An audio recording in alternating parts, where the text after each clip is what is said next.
So this bike light is small and compact, literally turns night into day, but it has another absolutely killer feature that sets it apart from anything else that I've tried. I love cool little gadgets like this, and for the price I paid, yeah, and this thing is awesome. My name, as always, is Luke, and welcome back to Trace LA.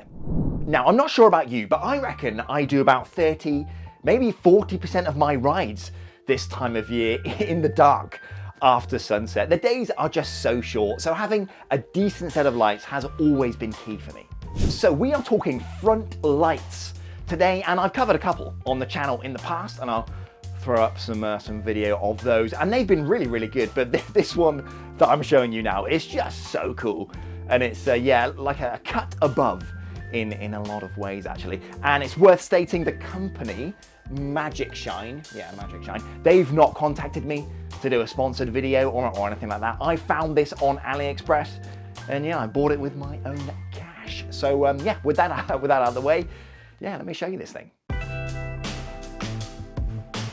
Okay, so first off, this light is, well, it's incredibly bright. The maximum output is 1600 lumens, and I can definitely believe it. It's difficult to show well on camera in the dark, but when you have it on, it's like literal daylight streaming out the front of your bike, and the sort of pattern of the beam is really good as well. I tried my best to record on the go here, but it's been specifically designed to hang under the handlebars, so it means they've been able to shape the lens to put the sort of beam perfectly where you need it on the road.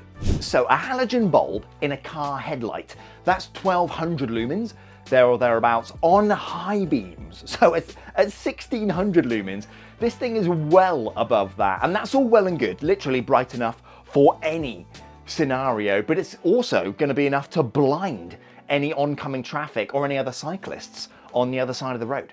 I mean, I used to get flashed by cars coming the other way when I was running this light here, and this thing tops out at 800 lumens. So 1600 is frankly dangerous in some ways, but that's where the killer feature of this light comes in. Honestly, that's so cool. So exactly the same as a set of car headlights, it has a high and a low beam. How cool is that? So it comes with a little remote that you can mount on the bars or next to your shifters or wherever. So with the click of a button, you can switch between high and low beam. So check this out. Here we're on a low beam, and then I'll switch it up to high. Honestly, it's a bit of a game changer. I mean, I've never seen a bike light do this. Yeah, I love it.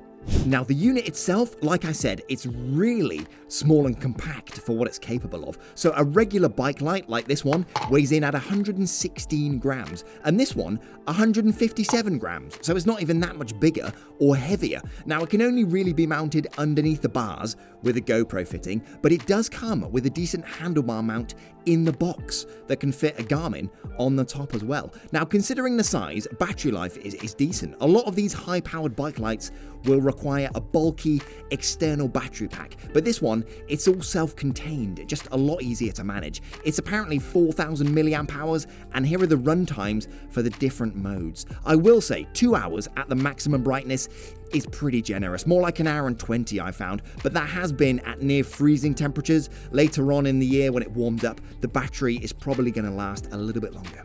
But to be frank, the low beam at 800 lumens, it's all you really need, and 3 hours for that runtime, yeah, that's pretty accurate, maybe closer to 2.5 hours, but more than enough for some decent night rides. And if you want to see why my frame is so reflective in this clip, yeah, check out the video that I've linked in the top right. That was quite a cool project actually. Another cool thing, so there's a coloured LED on the power button that shows the remaining battery, but it can be difficult to see this when you're riding along. But it also mirrors this colour on the remote, which, yeah, really useful. So once it gets below about 20% battery, it goes from green on the remote, which you can see here, over to red. Then at below 10% battery, it flashes red twice when clicked and limits you to 200 lumens on the low beam. Now, I tested it. Once you hit this, it will last about another 1.5 to 2 hours, actually. So a great little safety feature, stops you burning through the battery and getting stranded in the dark.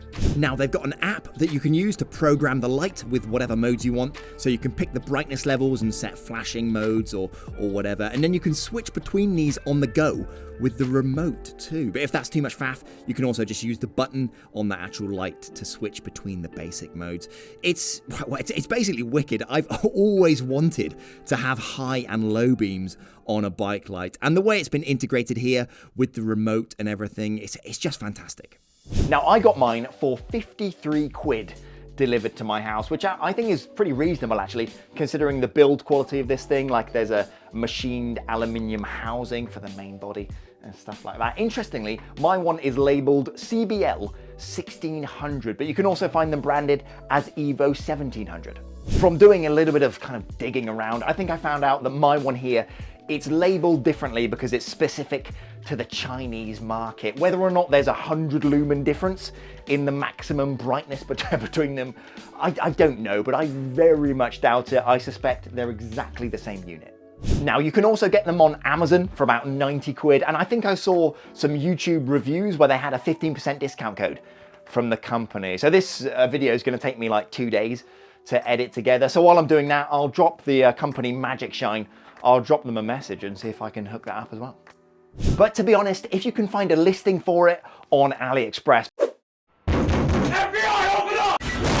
Because they're not that common from what I could see, that's probably going to be the cheapest place for you to get it from. But obviously warranties and returns, stuff like that, is going to be a little bit more sort of problematic. But click this video up here actually if you want to learn a bit more about that.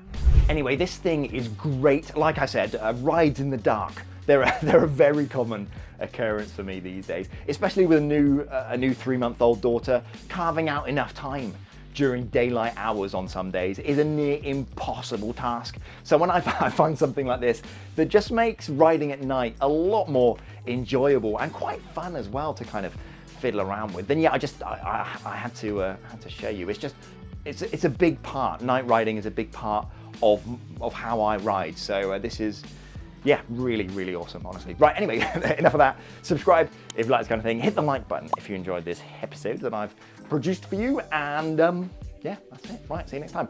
Ciao, ciao. See you later.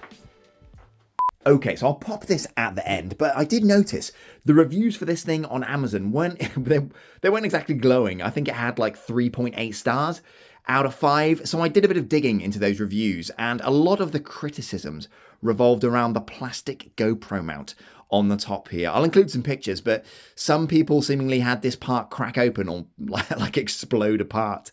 And I can kind of see why. So the plastic, it does appear to be quite stiff and brittle. So if you knocked it in the wrong way or dropped it onto concrete or something, I can see how this would just shatter.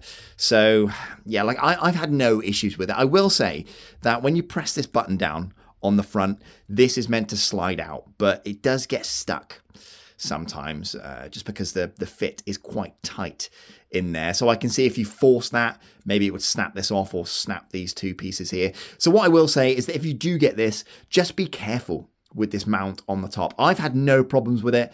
It's been mounted on my bike and I ride over some really shoddy roads around here, so it's bouncing all over the place. And I've not had any issues with it over the last few months. But yeah, if you do get it, just be cognizant that maybe this mount on the top isn't the strongest part of the light. But yeah, other than that, I do really love this thing. Anyway, that's it. See you next time. Ciao.